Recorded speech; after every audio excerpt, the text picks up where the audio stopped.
உளுத்தம்பருப்பு வச்சு நல்லா ஹெல்த்தியாக ஒரு புட்டு ரெசிபி எப்படி செய்யுதுன்னு பார்க்கலாமா? 1 கப் உளுந்து எடுத்து நல்லா இந்த மாதிரி லோ ஃப்ளேமில் வச்சு வறுத்து எடுத்துக்கோங்க. எடுத்து அதை ஒரு பிளேட்டுக்கு மாற்றினதும் அதே கப்பில் 1/2 கப் அரிசி எடுத்து அதையும் நல்லா வறுத்து எடுத்துக்கோங்க. இது வந்து நல்லா ஒரு பொரி அரிசி மாதிரி வந்ததும் அதே பிளேட்டில் எடுத்து மாற்றி வச்சுக்கோங்க. நெக்ஸ்ட் இது ரெண்டும் நல்லா ஆறினோடனே மிக்ஸி ஜாரில் போட்டு அரைச்சி எடுத்துக்கோங்க.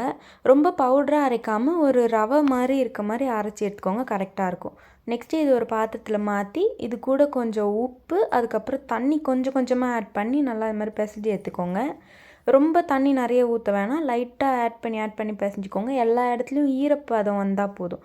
ஒரு கரெக்டான கன்சிஸ்டன்சி வந்தோடனே இது கூட இன்னும் கொஞ்சம் துருகின தேங்காய் ஆட் பண்ணி ஆவி கட்டிக்கலாம். இது நல்லா ஒரு 10 to 20 மினிட்ஸ் நல்லா வேக விட்டுருங்க.